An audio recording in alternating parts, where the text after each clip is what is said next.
Buenas tardes a todos. El motivo de esta comparecencia, el motivo fundamental, es darle cuenta del decreto que he firmado y que se publicará hoy mismo acerca de las decisiones que he tomado al amparo del Real Decreto sobre declaración del estado de alarma que dictó recientemente el Gobierno de la Nación y que, como saben, está en vigor y tiene una vigencia hasta el próximo día 9 de noviembre, sin perjuicio de las prórrogas que se puedan llevar a cabo del mismo. Este es el asunto más importante, pero al mismo tiempo también quiero aprovechar esta comparecencia para darles cuenta de mi intervención en la pasada conferencia de presidentes autonómicos, a la que asistió también, como saben, la presidenta de la Comisión Europea. Y, en tercer lugar, hablarles de la importancia que para el Gobierno de la ciudad tiene la iniciativa acerca de la modificación de las reglas de localización del IVA y en comparación con el IPSI respecto de la prestación de determinados servicios. Empezando por lo que nos ocupa, la pandemia, las medidas que se están adoptando, la situación de alarma. Lo primero que quiero manifestar en nombre del Gobierno de la ciudad, de toda la Asamblea, y me atrevo a decir que de todos los ceutíes, es mi más sentido pésame y condolencia a las familias de las víctimas mortales del virus. Viniendo a esta sala me han comunicado la peor noticia del día, la que desgraciadamente estamos recibiendo con mucha frecuencia últimamente, un nuevo fallecimiento. Ya son 20 los ceutíes que se han ido, que han fallecido por causa del COVID, y esto es un desgarro para todos y un profundo dolor. Me consta que para la sociedad ceutí en su conjunto, y así lo hago constar. Junto con ello también manifestar en nombre de todos nuestros deseos, nuestro aliento, si puede ser nuestro ánimo, para que quienes están luchando contra la enfermedad salgan del trance, ya sea luchando contra la enfermedad en el hospital, ya sea en su domicilio. En tercer lugar, también creo que merecen una puesta de manifiesto contundente y rotunda de reconocimiento a su labor, de apoyo y de ánimo a quienes están dando lo mejor de sí mismos para combatir la pandemia. Esta es una batalla muy difícil, tremendamente difícil, la más difícil que nos ha tocado vivir en muchas generaciones, y yo tengo experiencia para poderlo contar y para poderlo afirmar. Pero creo sinceramente también que, junto con el dolor que a todos nos invade, también nos tiene que mover un ánimo de ilusión, de esperanza, de convicción de que juntos podemos salir adelante. Eso creo que también es importante.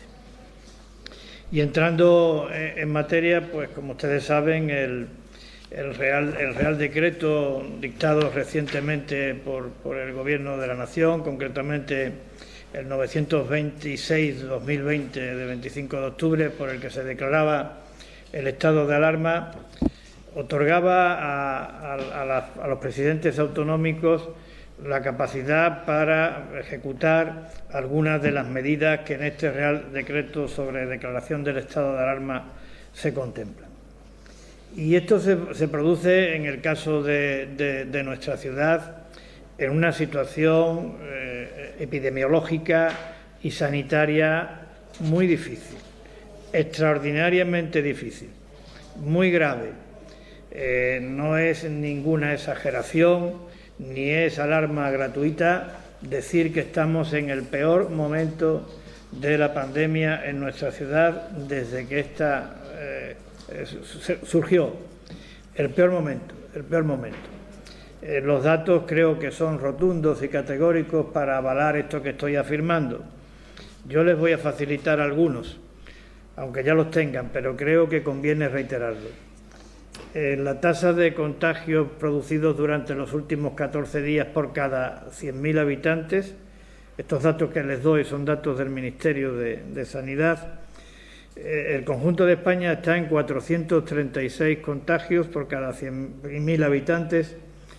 El umbral por el que se considera que a partir de ese dato estamos en situación de extremo riesgo es de 250, pues Ceuta está en 570. Es decir, que multiplicamos por 2 el umbral establecido para calificar la situación de riesgo extremo.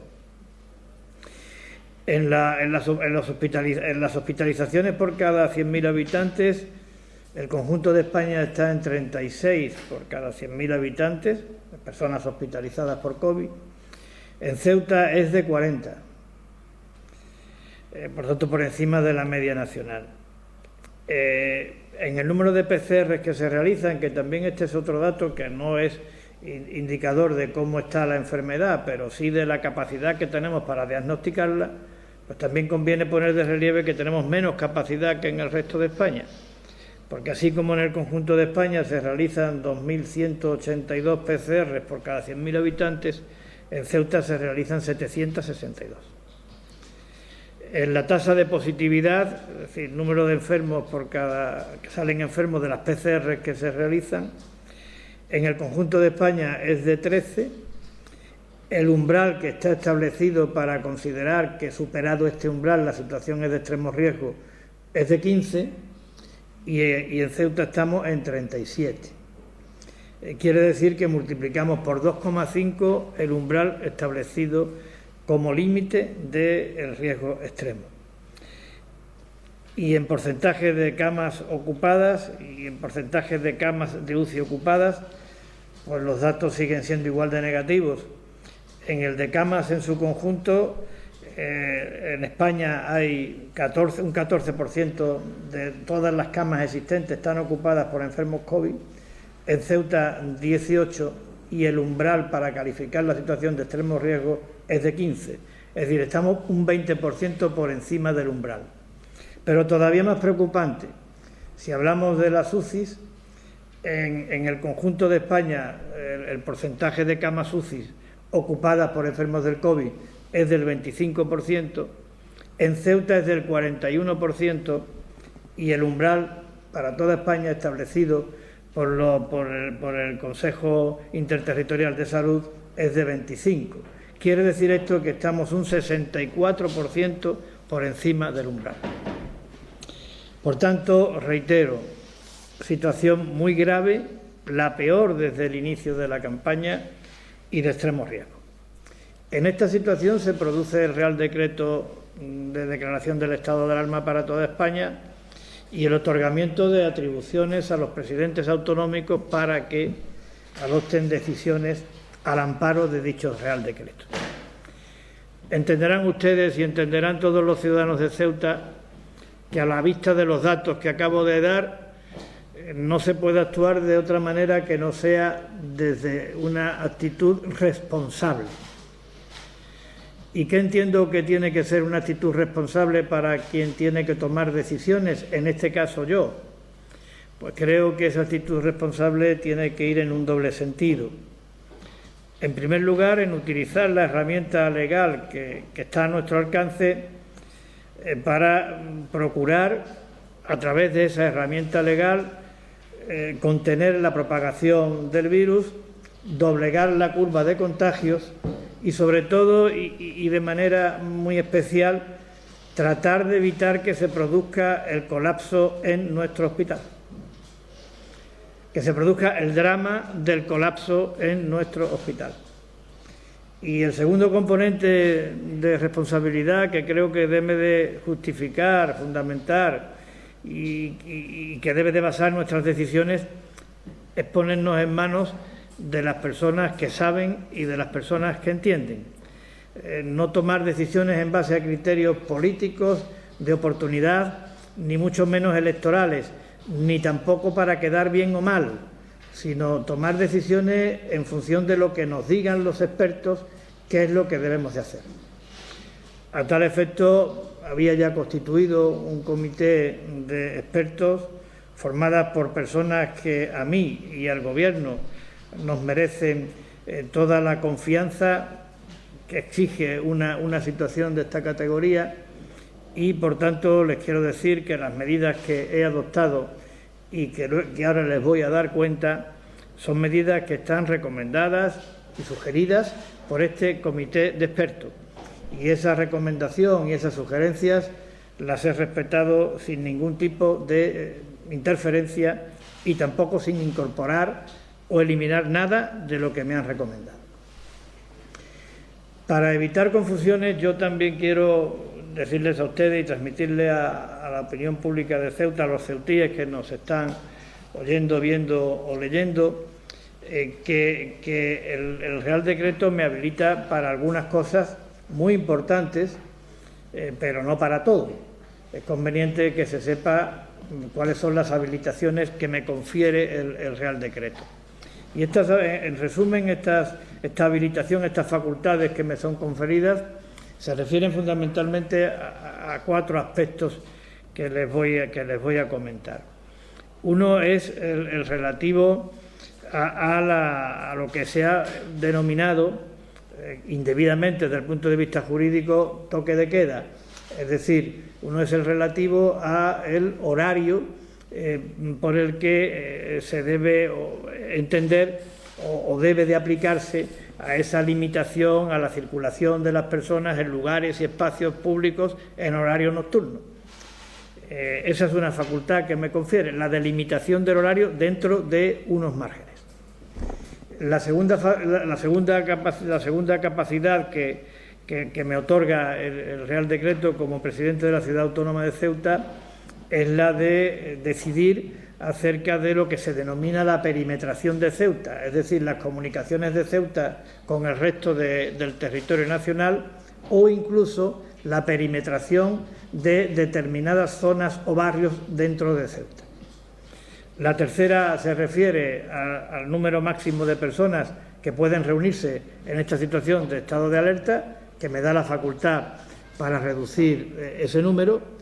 Y la cuarta se refiere a la capacidad, al número de personas que pueden estar en los lugares de culto.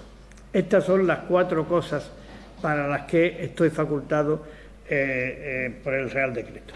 ¿Y qué es lo que he decidido? Como digo, teniendo en cuenta las recomendaciones y las sugerencias del comité de expertos, pues lo que he decidido ha sido lo siguiente. En primer lugar, que el horario por el que se establecen restricciones a la presencia de personas en la vía o espacios públicos durante la noche será el que se comprende entre las 23 horas y las 6 horas.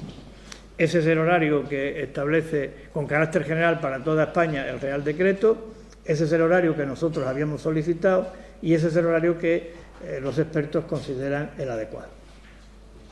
En segundo lugar, en el tema de la perimetración de Ceuta en sus comunicaciones con el resto de España. Pues ahí, siguiendo los criterios de los técnicos, de los expertos, hemos establecido que no podrá salirse ni entrarse en Ceuta, salvo causa debidamente justificada y motivada, que contempla el Real Decreto del estado de alarma, durante los fines de semana. El decreto que yo voy a dictar esta mañana tiene un ámbito de vigencia temporal equivalente al Real Decreto de declaración del estado de alarma, salvo que haya posteriores prórrogas, es decir, que termina el 9 de noviembre. Pues bien, lo que he venido en resolver es que durante los fines de semana, desde hoy hasta el 9 de noviembre, no se podrá salir ni entrar de Ceuta, salvo causa debidamente justificada. Quiero hacer la precisión de que en relación con el primer fin de semana, es decir, el que comprende este viernes próximo, o se inicia en este viernes próximo, no terminará a efectos de esta restricción el domingo, sino que terminará el lunes. Y terminará el lunes porque el lunes, aun cuando no sea festivo en Ceuta, es festivo desde el punto de vista del calendario escolar. Y esta medida se ha tomado y se ha extendido a este lunes y estamos aplicando esta restricción a los fines de semana porque los expertos consideran que 2 cosas. Primero, que cuando se produce una mayor movilidad en las comunicaciones de Ceuta con la península es precisamente en los fines de semana. En segundo lugar, porque también las personas que tienen que moverse por razones de necesidades vinculadas a la sanidad, vinculadas a los estudios, vinculadas a cuestiones de índole familiar o a cuestiones de índole laboral, estas personas pueden moverse siempre, aun cuando se apliquen las restricciones, y esos son los casos habituales de viaje durante los días que no son fines de semana.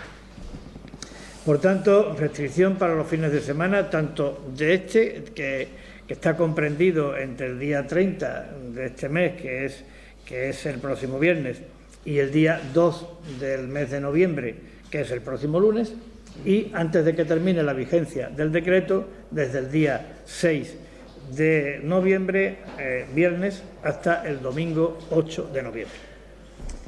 Todas las salidas y entradas de Ceuta están restringidas y solamente se permitirán para casos de verdadera fuerza mayor, casos debidamente justificados.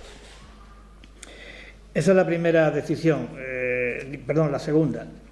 La tercera, que los técnicos consideran, y así figura en el decreto, que el número máximo de personas que puedan reunirse es de 6, salvo que se trate de convivientes. Y esta es la medida que va a ir incorporada al decreto. Y la otra a la que me quería referir y que también afecta a los derechos fundamentales, en este caso a la libertad de culto, pues que en los lugares de culto solamente podrán permanecer un número de personas hasta cubrir 1/3 del aforo de este lugar de culto y nunca superar la cifra de 75 personas. Estas son las medidas, como digo, son unas medidas que están soportadas por las recomendaciones del Comité de Expertos, que han sido consultadas también con la asesoría jurídica de la ciudad, que ha sido comunicada a la Secretaría General Técnica del Ministerio de Sanidad antes de la firma del decreto, que antes de la firma del decreto ha sido consultada con la Junta de Portavoces, que también tuvo conocimiento de la misma ayer la delegada del Gobierno y que, una vez comunicada a todas estas personas y organismos a los que me he referido, pues antes de que se publique, una vez firmado el decreto correspondiente, ha sido remitido a los Ministerios de Sanidad, de Interior, de Exteriores y de Transporte, Movilidad y Agenda Urbana. En este caso, de conformidad con lo que se establece en el propio Real Decreto de Alarma. También otras entidades que entendemos tienen que conocer de las decisiones adoptadas, pues estamos en contacto con ellas. Me estoy refiriendo a las comunidades religiosas, me estoy refiriendo a las organizaciones empresariales, me estoy refiriendo a la autoridad portuaria, me estoy refiriendo a AENA, el aeropuerto, también la autoridad portuaria de la Bahía de Algeciras, también la Junta de Andalucía, por la indudable conexión que estas cosas tienen que tener, habida cuenta que nuestra entrada, nuestra comunicación, nuestra entrada y salida, nuestra comunicación es precisamente con Andalucía, y precisarles asimismo que este decreto es un decreto que necesariamente tiene que ser flexible. Hoy hemos adoptado estas medidas, pero las reuniones con el Comité de Expertos van a ser permanentes. Si mañana la situación aconseja que tengan que modificarse dentro de los márgenes que la ley nos permite, pues así lo haremos. Y también tengo que decirle que, desgraciadamente, nadie puede asegurar la eficacia a los fines que he pretendido y que antes he expresado de las medidas. Evidentemente, la eficacia no se va a producir de un día para otro. Hay que darle un tiempo, pero es, como decía, apurar todas las posibilidades que la herramienta legal nos otorga para tratar de contener la propagación del virus, doblegar la curva y evitar el colapso del hospital. En cualquier caso, estas medidas son necesarias, están avaladas por el parecer de los expertos, pero yo sí quiero decir que la medida más eficaz es la conciencia y la responsabilidad y el comportamiento de cada uno. El virus, lo he dicho muchas veces, viaja con nosotros, lo transmitimos nosotros. Por tanto, si nosotros tenemos una actitud responsable, hacemos lo que debemos hacer en lo que se refiere a la higiene personal, a la protección individual, a nuestros contactos sociales, personales o familiares. Si hacemos lo que debemos, si somos conscientes de la gravedad del momento que estamos viviendo, creo que estaremos evitando contagiarnos nosotros mismos, evitar contagiar a nuestros familiares, a nuestros seres queridos, a nuestros vecinos, al conjunto de la sociedad, y cuanto antes este drama se pare, antes todo volverá a la normalidad, y antes volverá a la normalidad también la actividad económica, y por tanto antes se evitará el riesgo de destrucción masiva de empleo y por tanto el riesgo de sostenibilidad futura de los servicios públicos fundamentales. Nos la estamos jugando y tenemos que actuar en consecuencia con el nivel de riesgo que estamos sufriendo.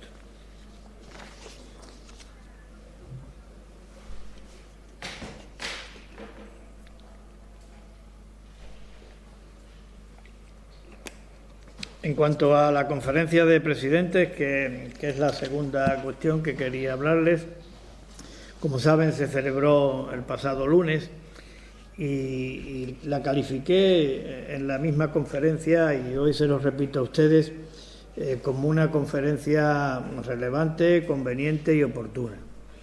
Relevante, conveniente y oportuna por la situación dramática que estamos viviendo, es decir, por el momento en el que se produce, también por el asunto que nos convocaba, el objeto de la misma, y también por la presencia de la presidenta de la Comisión Europea en la misma. Creo que para todos era relevante, conveniente y oportuna, pero creo que era especialmente relevante para Ceuta. Y lo era porque creo que nuestra consideración de entidad autonómica equiparada al resto de comunidades autónomas de España en una reunión de tan alto nivel con la presidenta de la Comisión Europea, creo que significa una confirmación de nuestro estatus y al mismo tiempo de las posibilidades que nuestro estatus nos ofrece para poder transmitir a las más altas instancias, no solo nacionales, sino también comunitarias, cuáles son las necesidades, cuáles son las dificultades, cuáles son los condicionantes estructurales, cuáles son los retos que tiene nuestra ciudad.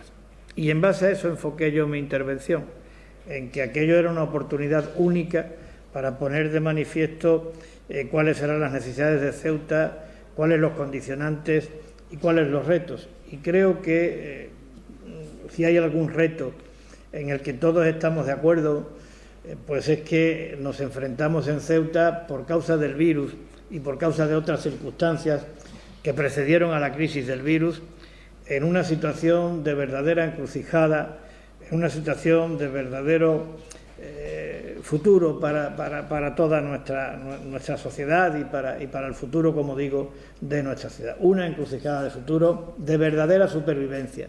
Esa es la situación que estamos viviendo y así lo expuse en la comisión en la conferencia esta de presidentes.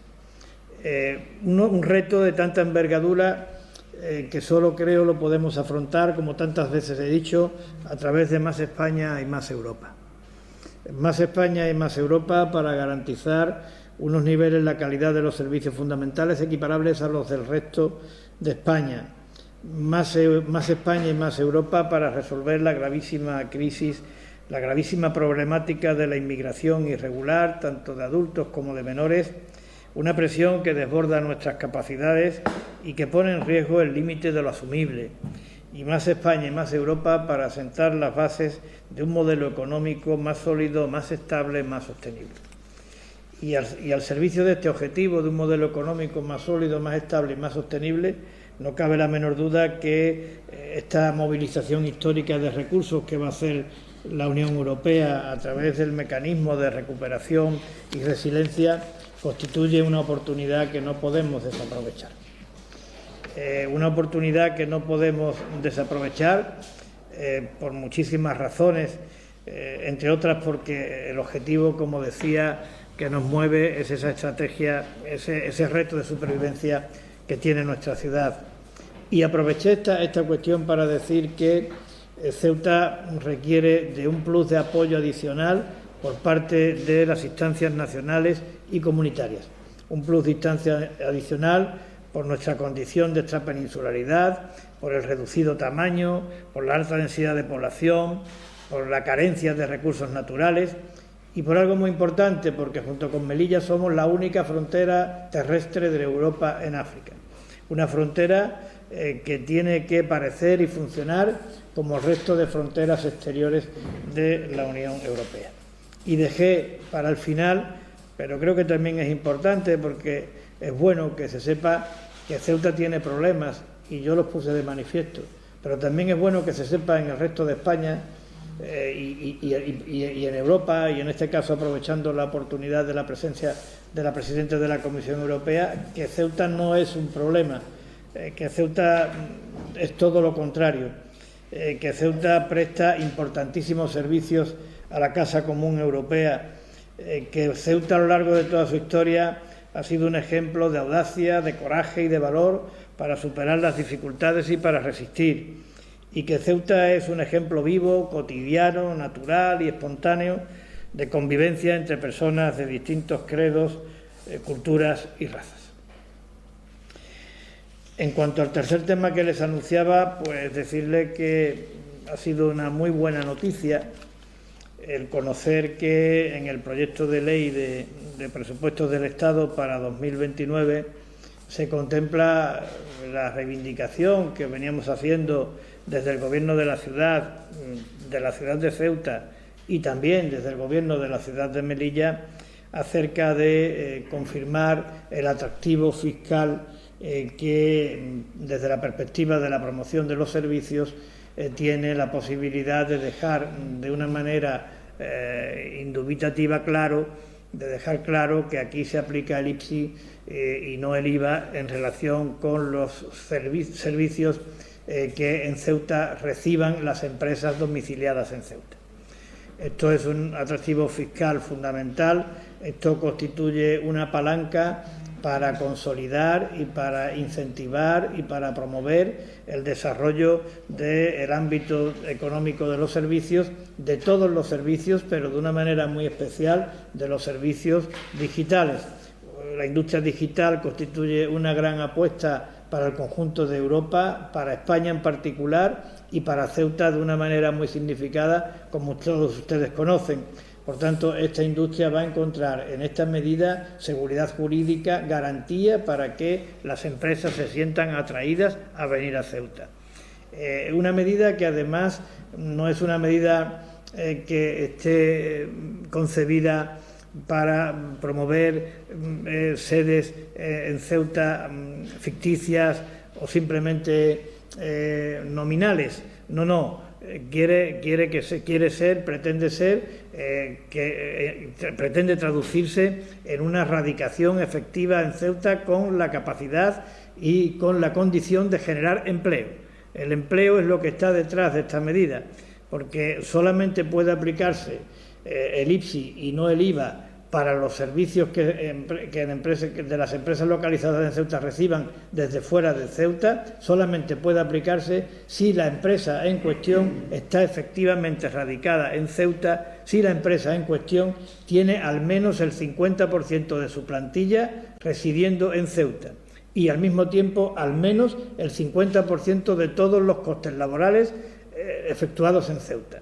Por tanto, es una medida que potencia el crecimiento del sector servicios, pero que viene también acompañada de una exigencia de creación de empleo que me parece muy importante. Y otra consideración que quiero hacer al respecto de esta medida. Bueno, a mí me pone de manifiesto de una manera rotunda que cuando actuamos juntos todos ganamos y que la unidad es una fortaleza muy importante, siempre, pero sobre todo cuando los objetivos que uno pretende alcanzar son objetivos de envergadura, son objetivos estratégicos, como es el caso de proteger, fomentar nuestro régimen económico y fiscal especial. Esta iniciativa va incorporada a los presupuestos generales del Estado, porque ha habido una acción conjunta por parte, como decía, de los gobiernos de Ceuta y de Melilla, porque ha contado con el apoyo del Gobierno de la Nación, a través de la delegada del Gobierno en Ceuta en particular y de la delegación del Gobierno en Melilla también, y porque ha contado con la sensibilidad del Ministerio de Hacienda, desde la ministra a la secretaria de Estado de Hacienda, a la secretaria general de Financiación, a la Dirección General de Tributos. Hemos contado también con un asesoramiento técnico muy cualificado y, sobre todo, estamos contando en todo lo que significa la apuesta por el desarrollo de la economía digital en nuestra ciudad, la apuesta por los servicios. Estamos contando con el entusiasmo de los funcionarios y de los profesionales que atienden los servicios tributarios y las actividades de fomento empresarial en nuestra ciudad. Ellos fueron los que alentaron desde el primer momento esta modificación y los que indicaron la necesidad de promover todo aquello que está en nuestro alcance para que el ámbito de los servicios pueda tener futuro en Ceuta como una alternativa a ese objetivo de lograr un modelo económico más sólido, más estable, más seguro. Por tanto, mi agradecimiento a todos, mi reconocimiento, y esperemos que lo que hoy es una iniciativa contemplada en un proyecto de ley se convierta pronto en una normativa ya establecida en nuestro cuerpo jurídico por haberse convertido en ley. Y también decirle, aunque no estaba previsto, no lo anuncié al principio, que en la Junta de Portavoces que acabamos de celebrar se ha acordado aplazar hasta nueva fecha los plenos que estaban previstos para ser celebrados mañana y pasado. La Junta de Portavoces ha entendido que en estos días tenemos que estar especialmente dedicados al estado de alarma, a la implementación de las medidas que se contemplan en el decreto que he firmado hoy y que se publicará hoy y del que les he dado cuenta, y que eso debe de ser todo nuestro empeño. Por tanto, estos plenos ordinarios, tanto el resolutivo como el de control, pues se celebrarán en fechas posteriores que todavía no ha sido decidida. Le quiero agradecer el gesto a todos los grupos políticos de la Asamblea. Es un gesto de responsabilidad, trascienden en el mismo la voluntad compartida de trabajar juntos para salir adelante de este difícil trance. Yo lo quiero agradecer, lo quiero reconocer y creo que eso tiene que transmitirse al conjunto de la ciudadanía como el gesto rotundo e inequívoco de que la institución que representa a todos los ceutíes, que defiende a todos los ceutíes, ahora tiene que tener un objetivo claro, y es velar por la seguridad de los ceutíes, en este caso por la seguridad sanitaria. Nosotros somos conscientes de que todo no depende de nosotros. Nosotros somos conscientes de que tenemos que hacer hasta el límite de lo que podamos en aquello que dependa de nosotros. Y también tenemos la necesidad y también tenemos la obligación de transmitir a otras administraciones que hagan todo lo que puedan en lo que de ellas dependan. Y yo sé que lo hacen, pero creo que es bueno recordar que ese plan de contingencia que está previsto en el hospital para cuando aumente la presión, pues se tiene que activar. Me dicen que está activado, hay que recordarlo. Yo no dudo en el compromiso que tienen esas otras administraciones en ese sentido, pero conviene recordarlo, que aquí hay una labor de índole preventiva para evitar la propagación del virus, pero también hay una labor de índole asistencial que no corresponde a esta administración, pero que hay que llevar a cabo. Capacidad de diagnóstico, refuerzo de la atención primaria, ampliación de las camas, ampliación de los puestos UCI, todo eso creo que es fundamental y me consta que este es el empeño de la administración competente, como no puede ser otro, pero a mí creo que me corresponde también significarlo, recordarlo y pedirlo, como he hecho ante las más altas instancias cada vez que hemos tenido ocasión en estas 15 conferencias de presidente que creo que llevamos celebradas. Buenas tardes, presidente. Me gustaría preguntarle, usted ha hablado del cierre del puerto durante los fines de semana. El helipuerto. El helipuerto. El resto de la semana, ¿qué pasaría con Ceuta si Andalucía decide cerrar? ¿Se ha hablado con la Junta de Andalucía? ¿Cuál es la coordinación que existe a día de hoy entre la Junta de Andalucía y Ceuta? Vamos a seguir hablando. Yo sí he hablado con el presidente de la Junta de Andalucía, pero el presidente de la Junta de Andalucía me dijo que hoy tomarían la decisión. Entonces, hasta que esa decisión no esté tomada, pues no sabemos. El procedimiento que han seguido en la Junta de Andalucía ya lo habían decidido antes de que yo hablara con el presidente, obviamente, pero es el mismo que aquí. Es decir, hay un comité de expertos que es el que va a hacer las propuestas que estime pertinentes de cara a la aplicación en la comunidad autónoma andaluza del estado de alarma. Pero lo que usted ha dicho es verdad. Pueden producirse distintos escenarios, ¿no? Hay que esperar a que se pronuncie hoy el presidente de la Junta de Andalucía y actuar en consecuencia. Es decir, si nosotros hemos establecido la restricción para los fines de semana, pero en Andalucía establece una restricción para toda la semana, evidentemente no se podrá ir a Andalucía, no se podrá salir de Ceuta. Se podrá salir con una excepción a la que voy a decir, pero no se podrá ir a Algeciras o no se podrá ir a Málaga para quedarse en Andalucía durante toda la semana, salvo los casos que el Real Decreto contempla en lo que la movilidad está justificada. Que digo que también, para no alarmar a nadie ni asustar, si alguien tiene necesidad de ir por razones médicas, por razones laborales, por razones de grave enfermedad de un familiar, por razones de tener que hacer un examen, todo eso, yo no voy a leer aquí la lista de supuestos que contempla el Real Decreto, pero están al alcance de cualquiera y son bastantes para que nadie pueda tener sensación de aislamiento. Lo que en realidad se elimina es aquello que pudiéramos calificar de viaje prescindible. Se elimina y se restringe lo prescindible. Está en el decreto que yo he dictado, pero a mí me gustaría hacer una apelación para que el propio ciudadano, en el ejercicio de su responsabilidad, sabiendo que eso es un factor de riesgo, pues que no lo haga. Si no tiene necesidad de viajar, que no viaje. Que viaje solo por necesidad. Por tanto, respondiendo a su pregunta, si Andalucía cierra y no exceptúa los fines de semana, Ceuta quedará también cerrada. Por el contrario, si Andalucía no cierra, Ceuta quedará cerrada los fines de semana. Me gustaría preguntarle también si en esa reunión con los expertos... Hoy de todas maneras, me voy a poner en contacto nuevamente con el presidente para darle cuenta de nuestro decreto y para conocer el suyo y para establecer los mecanismos de coordinación. Mire usted, yo le he dicho antes que nosotros hemos mandado el decreto que se va a publicar ahora a los ministerios, porque entre ellos al Ministerio de Transporte, Movilidad, el antiguo Ministerio de Fomento, que es quien tiene competencias en estas materias, pero también se lo hemos mandado a la Autoridad Portuaria de Ceuta, también se lo hemos mandado a la Autoridad Portuaria de Algeciras, también se lo hemos mandado a la Junta de Andalucía, también se lo hemos mandado a AENA y también se lo hemos mandado al helipuerto.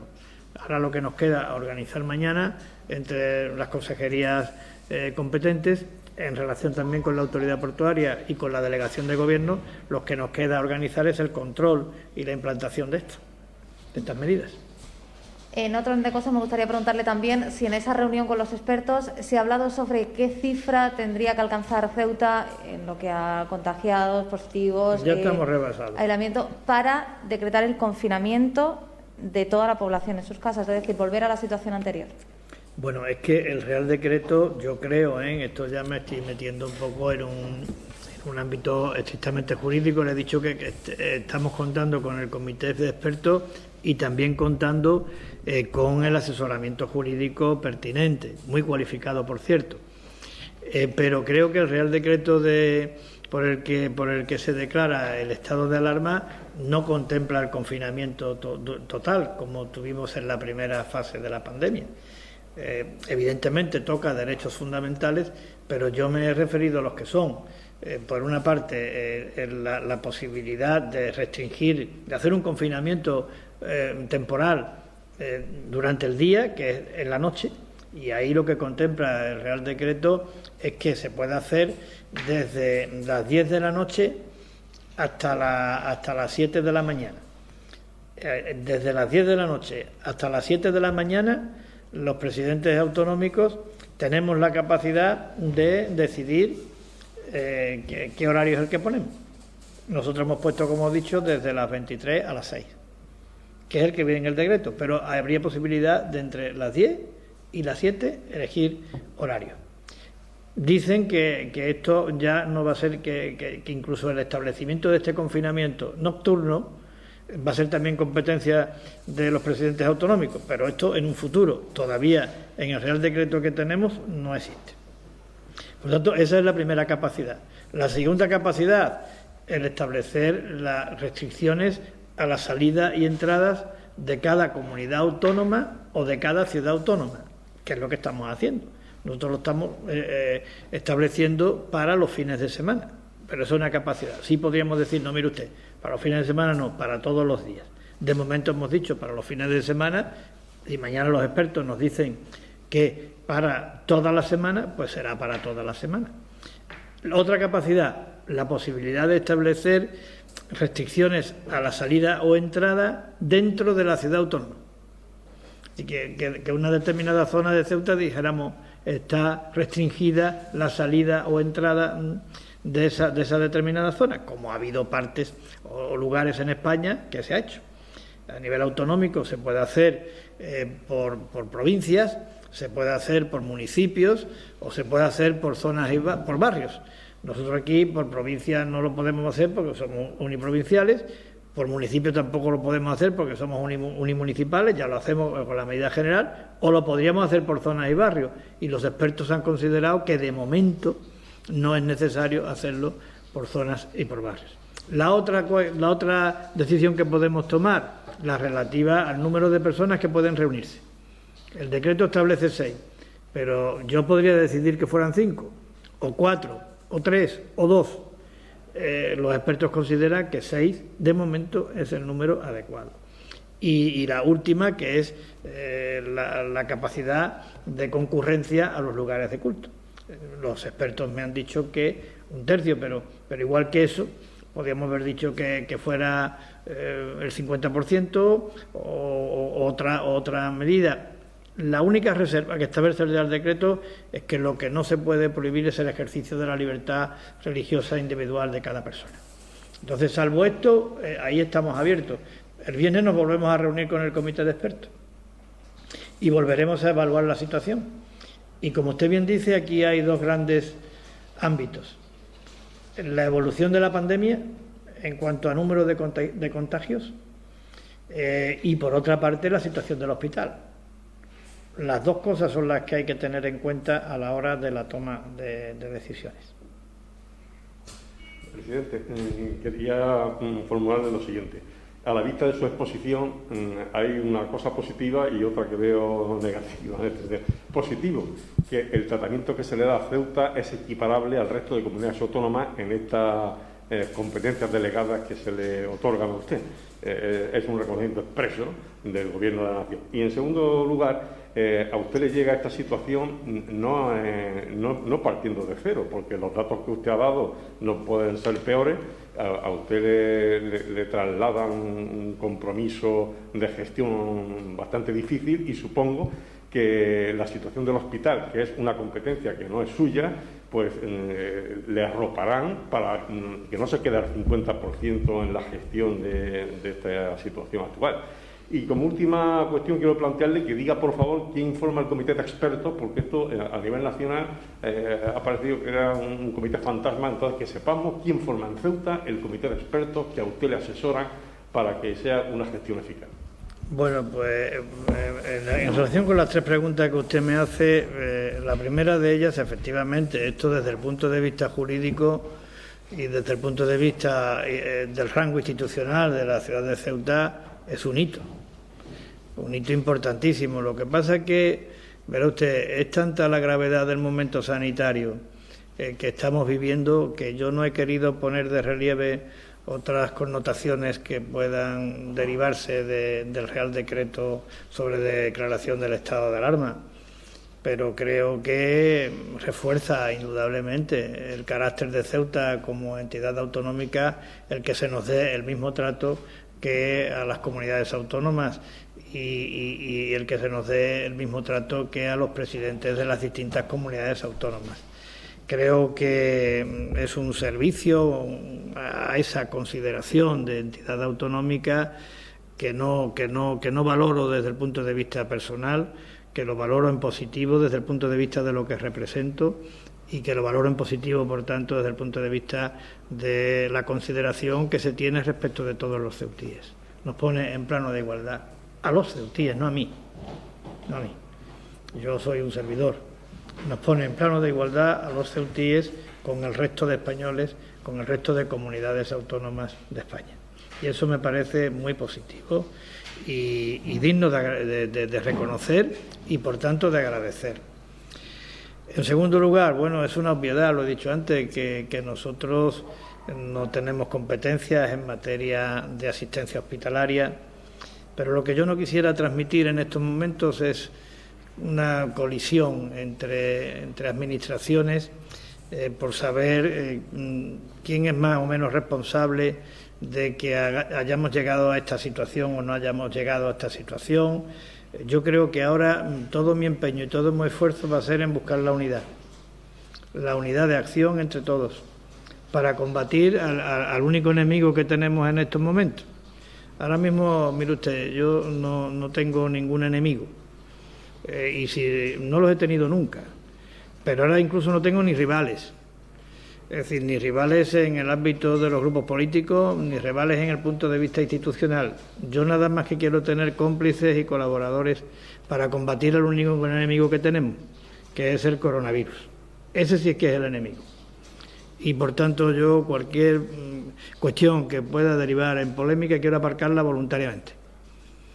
No quiero utilizar esto como un arma arrojadiza de carácter político, no lo quiero hacer. No se lo merecen los ciudadanos desde mi modesto punto de vista. Por tanto, aquí, hombro con hombro, y todos a una, a tratar de ganar la batalla. Si le estamos pidiendo a los ciudadanos responsabilidad, el primer gesto de responsabilidad que podemos tener los políticos es aparcar esta situación del ámbito del debate partidista.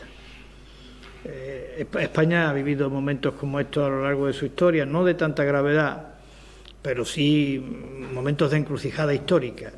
Y salimos adelante gracias a que hubo la generosidad suficiente para decir el interés general por encima del interés partidista, por encima del interés personal. Y eso es lo que yo creo, sinceramente, que ahora toca. Y ya se me ha olvidado la tercera pregunta, perdón, es que el comité de expertos yo no le voy a dar el nombre. Los nombres, usted se puede creer lo que yo le diga o no. Hay un comité de expertos y hay documentos firmados por ellos que están publicados. Es decir, que tenga usted en cuenta que el decreto que yo firmo, que yo he firmado ahora y que se publicará, es un decreto que viene avalado por un comité de expertos con nombres y apellidos y firmado por ellos. Pero yo no los voy a dar porque yo quiero preservarlos.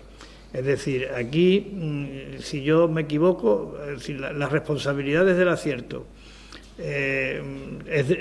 o el beneficio del acierto les corresponde a ellos. El lastre, el posible lastre de la equivocación me corresponde a mí nada más.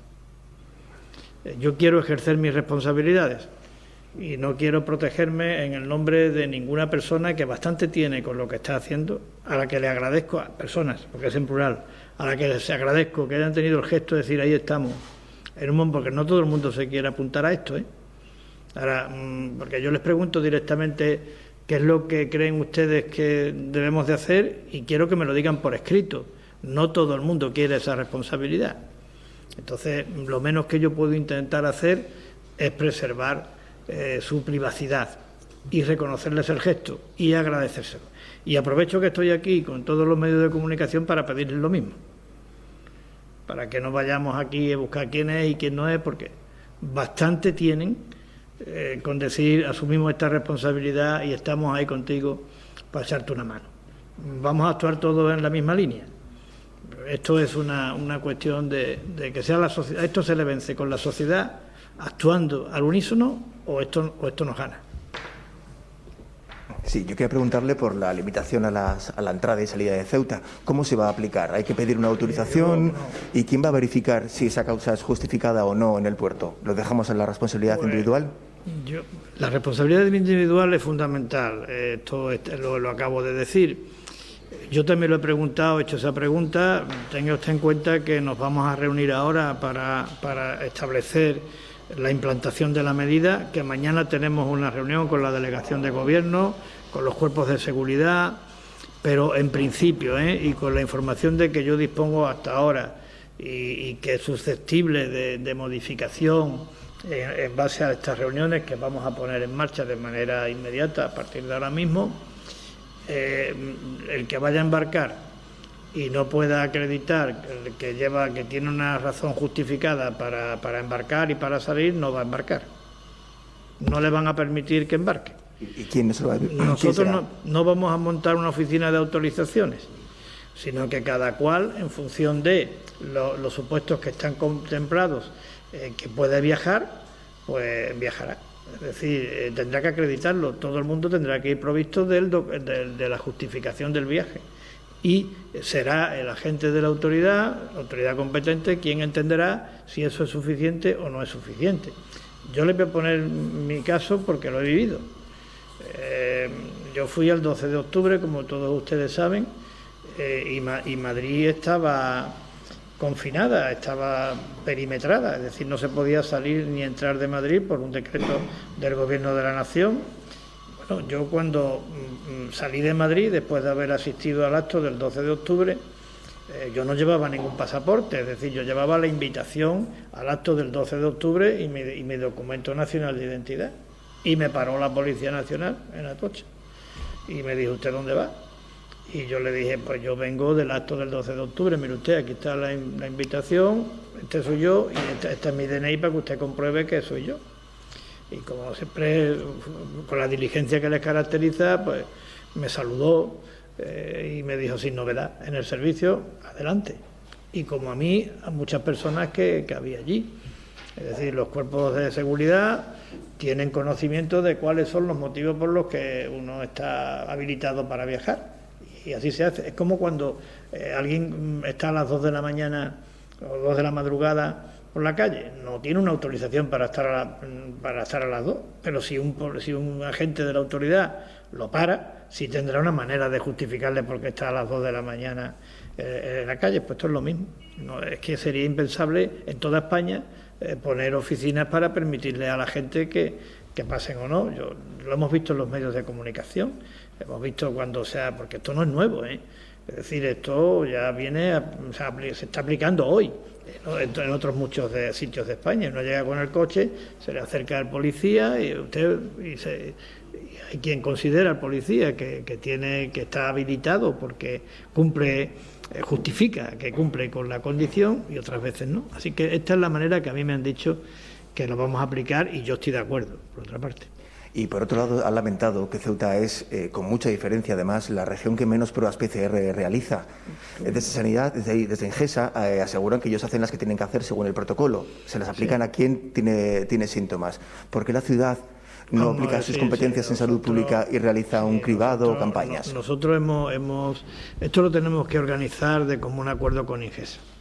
Esto, porque yo creo que efectivamente hay una duda, ¿no?, acerca de que a quién le corresponde y si es única y exclusivamente a las personas que presentan síntomas o hay que hacérsela a todos. Nosotros lo que sí queremos es colaborar con todas nuestras capacidades para alcanzar un nivel de capacidad de diagnóstico equiparable a la media nacional. No lo podemos hacer con PCR, pero sí lo podemos hacer con los test antígenos. Entonces ya han llegado las remesas de los 12.200 que se han adquirido, y le he dicho al consejero que compre más, y nos vamos a poner en contacto con Ingesa para ver cómo podemos practicar esas pruebas al objeto de ampliar el número de personas sometidas a pruebas cada día y ponernos a la altura de la media nacional. Que luego salen más datos positivos, no importa. Aquí lo importante es saber cómo estamos. Sí, yo quisiera preguntarle, teniendo en cuenta que el actual Real Decreto está vigente hasta el día 9 de noviembre y que las medidas habitualmente de restricciones no dan sus frutos de inmediato, evidentemente la limitación durante los 2 fines de semana próximos, posiblemente no sepamos los resultados a lo mejor hasta finales de noviembre, ¿no? Sí. La intención del Gobierno es si se prorroga ese estado de alarma, seguir manteniendo esas restricciones durante los fines de semana? Ya le he dicho antes, señor Mendoza, que nosotros haremos lo que nos diga el comité de expertos. Pero por lo que yo le he oído al comité de expertos, que coincide con la valoración que usted acaba de hacer, las medidas que hoy ponemos en marcha serán eficaces desde el punto de vista epidemiológico en un plazo de 15 o 20 días. Por tanto, yo presumo, pero subraye usted lo de presumo. El viernes me reúno con el comité otra vez y tendremos 2 o 3 reuniones todas las semanas. Pero yo presumo que sí, que esto se va a prorrogar, presumo que por lo menos hasta mediados de diciembre. Sí, bueno, y quisiera hacerle también alguna pregunta más de compañeros que no han podido venir y preguntan, por ejemplo, por los motivos que ha llevado a dejar hasta las 11 de la noche y no cambiar ese horario cuando desde la Asociación de Hostelería, por ejemplo, se pedía que se prolongara hasta las 12 de la noche. Sí, yo con el tema de los empresarios, desde aquí mi solidaridad. Evidentemente, esto, cuando llamamos la atención sobre los colectivos que están sufriendo este asunto de esta crisis, este drama de la pandemia, no nos podemos olvidar de nuestros empresarios, de nuestros autónomos, de las personas que tienen en riesgo sus puestos de trabajo, y eso está siendo muy tenido en cuenta. Lo que ocurre es que yo también creo, señor Mendoza, que a lo mejor los sacrificios de hoy significan las posibilidades de poder levantar las restricciones mañana, y que a lo mejor cuanto más intenso se sea hoy en la aplicación de las restricciones, significa que antes podremos levantar estas restricciones y antes podrá volver la actividad económica a su normalidad.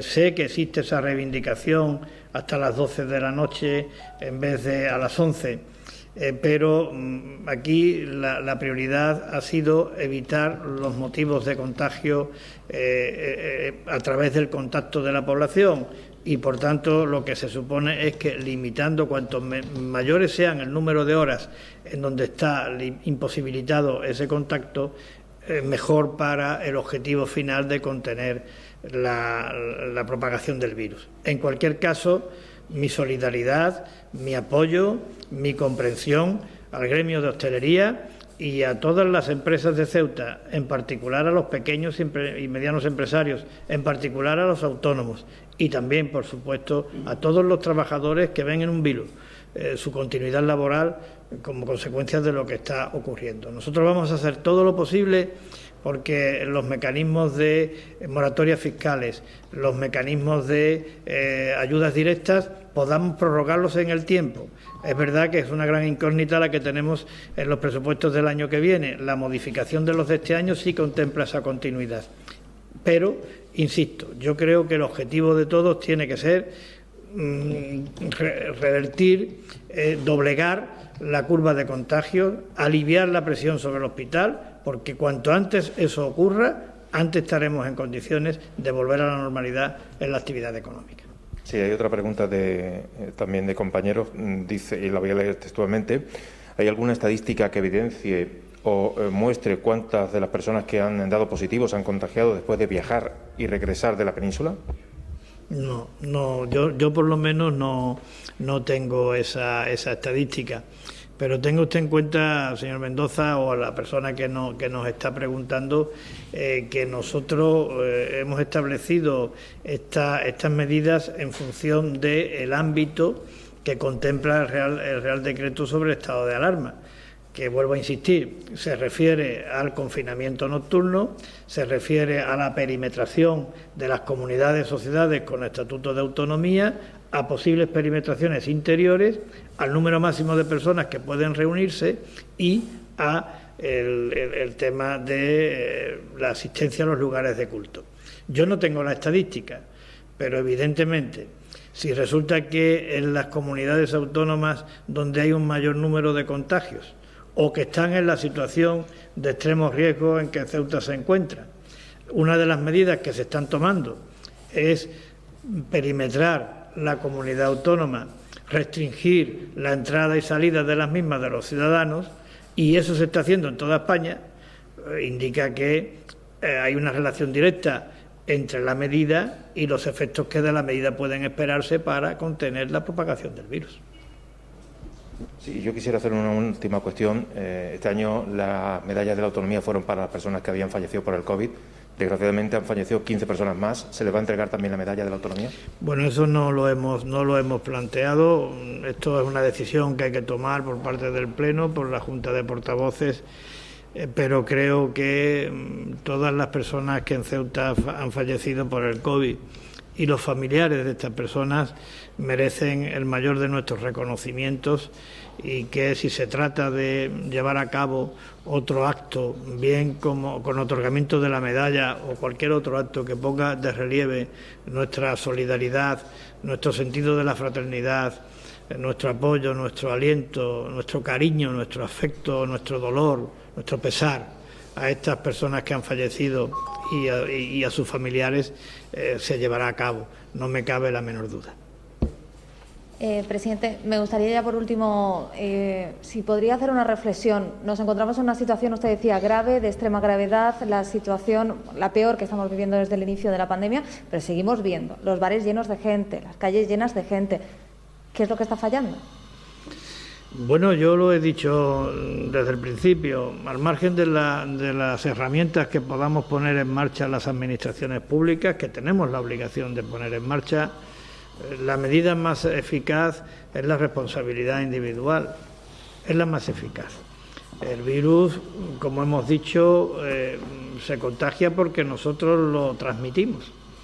Por tanto, si nosotros somos cuidadosos, muy cuidadosos, en el ámbito del domicilio de cada uno, en el ámbito laboral, en el ámbito de las reuniones, muy cuidadosos con la higiene personal, con el mantenimiento de la distancia, con la limitación del número de personas que se reúnen, yo creo que se vence al virus, pero hay que tener esa conciencia. Muchas veces no nos damos cuenta, pero en cada movimiento que hagamos que sea contravenir lo que nos están indicando, recomendando o disponiendo las autoridades sanitarias, en cada acto de eso es un acto de poner en riesgo tu salud y tu vida, la de tu familiar más cercano, la de tus amigos, la del conjunto de la ciudadanía y hasta el trabajo de las personas que no pueden y las empresas que no pueden seguir soportando por más tiempo esta situación. Por tanto, es una cuestión de concienciación y de mentalización de todos, y creo que la altura de una sociedad se mide también en su capacidad de ser responsable y de actuar de manera consecuente en estos momentos críticos.